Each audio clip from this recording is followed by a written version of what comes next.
कहानी की शुरुआत होती है दिल्ली से, जहां एक 24 साल की लड़की कृति यूपीएससी की तैयारी कर रही होती है। उसकी पढ़ाई के कारण वह काफ़ी दिनों से अपने घर नहीं जा पाई थी। आखिरकार कुछ दिनों की छुट्टियों के बाद वह अपने घर बिहार के दरभंगा जाने का फैसला करती है। उसने वैशाली एक्सप्रेस में टिकट बुक किया था।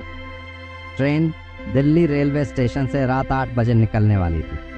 कृति ट्रेन में चढ़ती है और अपनी बर्थ 18 नंबर पर जाकर बैठ जाती है। कृति के पास एक किताब थी जिसे वह पढ़ने लगी। ट्रेन धीरे धीरे स्टेशन छोड़ रही थी। तभी एक लड़का लगभग 28-29 साल का ट्रेन की बोगी में घुसता है। उसका नाम राघव था। वो थोड़ा घबराया हुआ सा लग रहा था। वह कृति के बगल वाली बर्थ पर अपना बैग रखता है और बिना कुछ बोले उसके पास बैठने की कोशिश करता है। कृति थोड़ा असहज महसूस करती है और कहती है, आप यहाँ नहीं बैठ सकते, यह मेरी सीट है। राघव बिना किसी बहस के उठता है और बगल की खाली सीट पर बैठ जाता है। उसने कुछ नहीं कहा, लेकिन उसकी आंखों में कुछ अजीब था, जैसे कुछ छुपा रहा हो। रात हो चुकी थी और टीटी टिकट चेक करने आया। कृति ने अपना टिकट दिखाया और फिर राघव से टिकट मांगा। राघव ने अपना टिकट निकाला, लेकिन उसका टिकट फर्स्ट क्लास का था। टीटी ने उसे टोका, आप यहाँ क्यों बैठे हैं? आपकी तो फर्स्ट क्लास की बुकिंग है। राघव ने धीमी आवाज में कहा, फर्स्ट क्लास में कुछ गड़बड़ थी, मुझे वहाँ बैठना ठीक नहीं लगा। यहाँ ज़्यादा सुरक्षित महसूस कर रहा हूँ। टीटी ने थोड़ी हैरानी से उसकी ओर देखा, लेकिन ज़्यादा सवाल नहीं किया और आगे बढ़ गया। कृति को राघव की हरकतें अब थोड़ी और अजीब लगने लगी थी। उसे लग रहा था कि यह कोई साधारण घटना नहीं है। राघव का अजीब बर्ताव उसे बेचैन कर रहा था। फिर भी उसने अपनी किताब पर ध्यान देने की कोशिश की, लेकिन मन कहीं और भटक रहा था। ट्रेन तेज रफ्तार से दौड़ रही थी। रात के करीब 11 बजे ट्रेन एक छोटे स्टेशन पर रुकी, जहां कुछ देर के लिए सन्नाटा छा गया। ट्रेन में चारों ओर खामोशी थी, बस बोगी के हल्के खटखटाने की आवाज़ सुनाई दे रही थी। अचानक कृति की नज़र राघव पर पड़ी, जो किसी से फ़ोन पर बात कर रहा था। उसके चेहरे पर तनाव और घबराहट साफ झलक रही थी। काम हो गया है, लेकिन पीछा मत छोड़ना, राघव धीमी आवाज़ में फ़ोन पर कह रहा था। कृति को अब समझ नहीं आ रहा था कि यह लड़का कौन है और क्यों इस तरह की बातें कर रहा है। उसकी बेचैनी बढ़ गई। उसने सोचा कि शायद वो किसी मुश्किल में है या कोई खतरा आसपास मंडरा रहा है। राघव की बातें सुनकर कृति के मन में तरह तरह के सवाल उठने लगे। क्या यह लड़का किसी बड़ी साजिश में शामिल है? क्या ट्रेन में कोई अनहोनी होने वाली है? डर के मारे कृति ने राघव से कोई बात नहीं की, लेकिन वह उसे नजरअंदाज भी नहीं कर पा रही थी।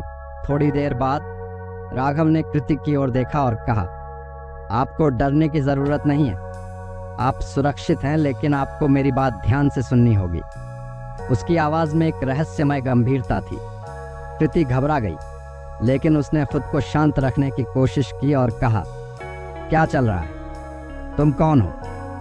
राघव ने उसे देखा और फिर धीमी आवाज में कहा, मैं तुम्हें सच बताऊंगा, लेकिन इसके लिए तुम्हें मुझ पर भरोसा करना होगा।